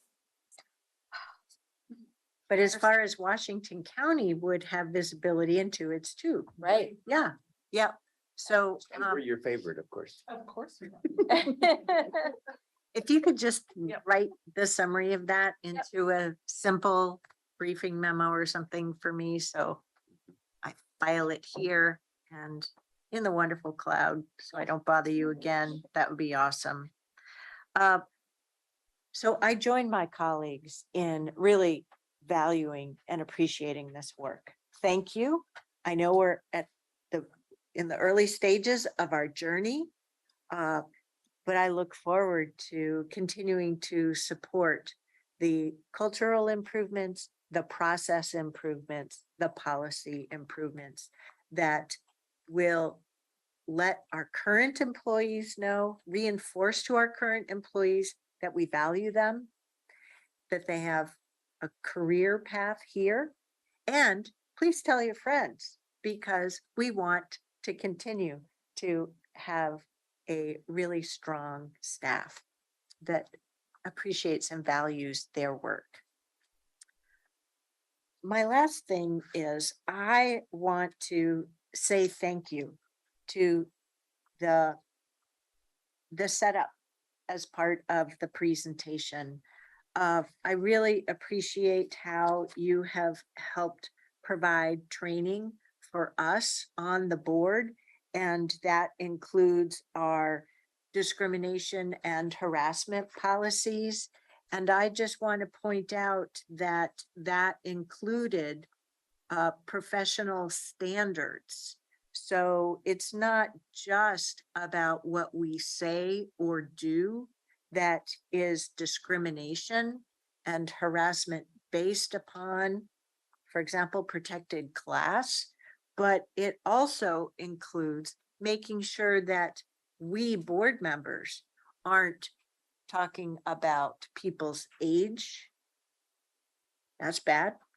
And I like the way Commissioner Fahey recently put it in normalizing multiple languages, right? That we are a welcoming environment, valuing the various languages that our community members speak and normalizing that. So I thank you for continuing to help us improve our own functioning as a Board of Commissioners, doing our work in the public eye. Appreciate it.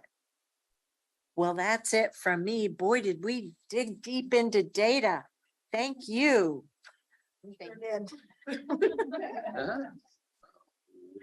So, thank you for that. Sorry it took a little bit of time. And I realized that the entry into work session today. We got a little long in the tooth for the board communication Yeah. part. So we didn't have the opportunity to turn the mic over to our three leaders for our two agencies to get updates from you. So I'd like to do that now. So good afternoon, Board of Commissioners. November 1st brings another elections update. So as of yesterday, Elections Office has received 45,717 ballots. This One represents more time, how many? 45,717. We have 200 registered voters. Yeah, this represents 12% turnout of registered voters so far. This is just under the average of 19% which is typical at this point in the process for a gubernatorial cycle. So we're a little behind to what we've experienced previously. I do want to note the Oregon Secretary of State's Elections Division notified the 36 Oregon County clerks of a software error in the motor voter system. Secretary of State has taken immediate action to ensure ballots are sent to the affected voters. So what does this mean? Over the past 6 years, the system failed to pre-register 16 and 17-year-olds following qualifying DMV interactions. Of the nearly 3 million Oregon voters, this error impacts just 7,700 about voters. 892 of those voters are in Washington County.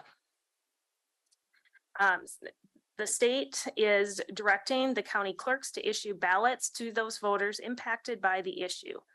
To be clear, only eligible voters for the November general election who will be 18 or older on November 8th will receive ballots. That was the issue, was an age pickup in there? The pre-registering of 16 and 17-year-olds for, what'd you say, like 6 years? For, yes, 6 years. Yeah. So if you thought you had pre-registered to vote, but haven't received your ballot, please reach out to the county elections office, and the phone numbers for that and email are very easy to find on the Washington County website, washingtoncountyor.gov. Yes. So as a reminder, November 8th is quickly ahead of us. And so getting ballots in the mail or into a drop box, please make sure to do that as soon as possible. I know we have our family filling in our ballot event planned for this weekend. 45,000. Me too. We didn't Well, get a sticker though. No. Yeah. In our family, we like to talk about it with the kids, starting to teach the practice of voting at an early age.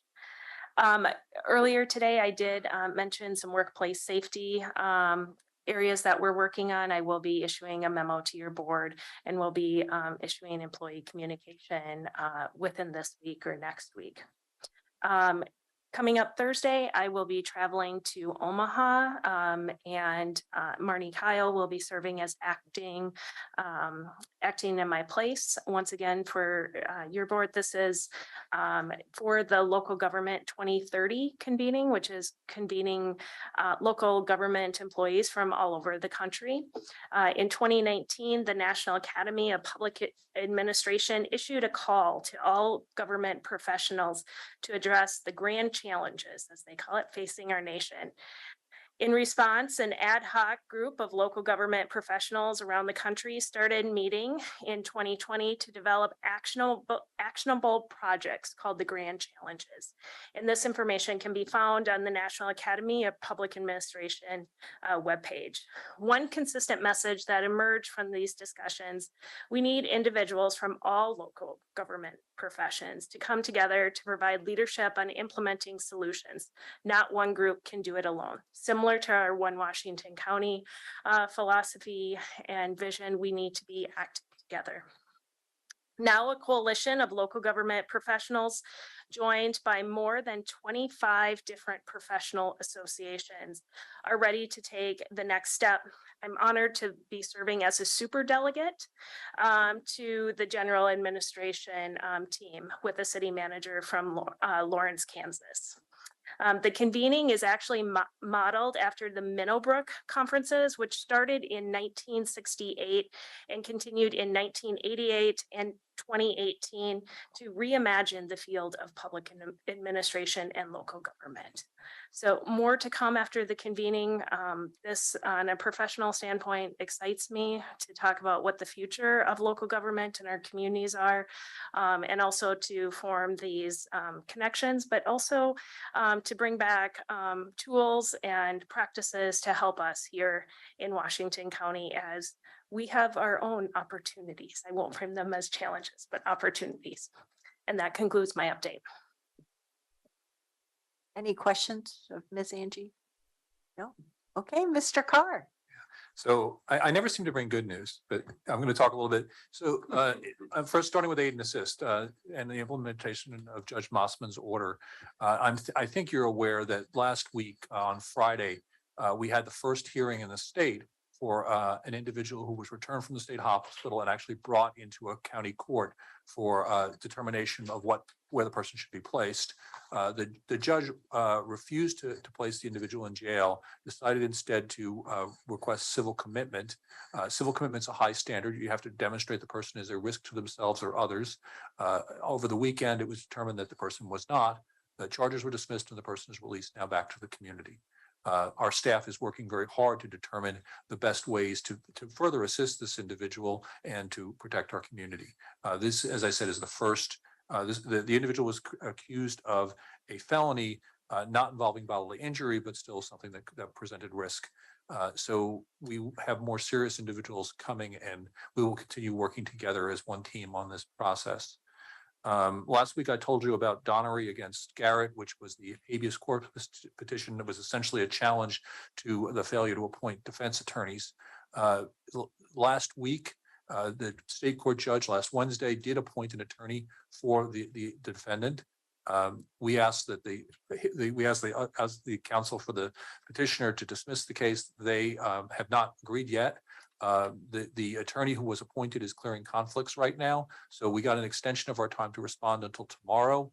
If that person does not have a conflict, that case should be dismissed, although we suspect that we'll get another one right away. Basically, this is as you know, an ongoing issue with the state that doesn't really involve Washington County, but which we seem to be going to have to litigate.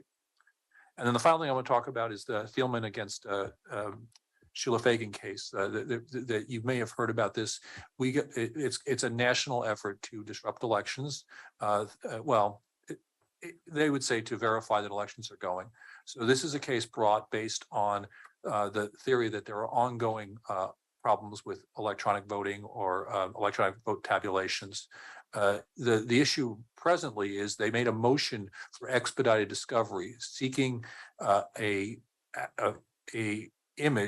forensic image of every computer in 12 counties that handles election data. And as I said, an expedited discovery. And the basis for this request. Communities here. It's 12 counties. It's Clackamas, Multnomah, Lane, Lynn, Marion, Jackson, Deschutes, Yamhill, Douglas, Klamath, and Coos. Thank you. So yes, but we are actually taking the lead on defending the motion for expedited discovery. John Mansfield and Jason Bush handled that, and they filed a response yesterday opposing that. It's fascinating stuff. The allegation is based on, as you may have read, an issue that apparently arose in Colorado and Mesa County, where there was a report done. They called it Report 3 for some reason, where they alleged that the data, there was a problem in the computers that showed apparent hacking of a Dominion voting system software.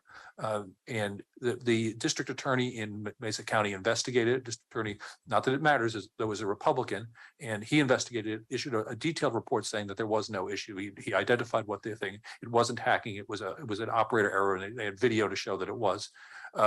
None of our counties use Dominion voter systems. Our county, as you I'm sure you're aware, does not have our election systems connected to the internet at all. So the likelihood of hacking of our systems is so small as to be non-existent. So the other issue is the request is so broad that they would not only get voter data, but they would get all of the software, which would actually, if they had it, make it easier for a hacker to get in, not harder. So we are, as I said, opposing that, working together with the 12 counties and the Secretary of State's office to defend this action. I'll keep you up to date. But again, I can't tell you how much we appreciate our elections division, the hard work that they're doing, and the added stress that this puts on them at a time, they're at their most stressful time of the year. Thank you. Wow. Ms. Taniguchi Dennis, Clean Water Services.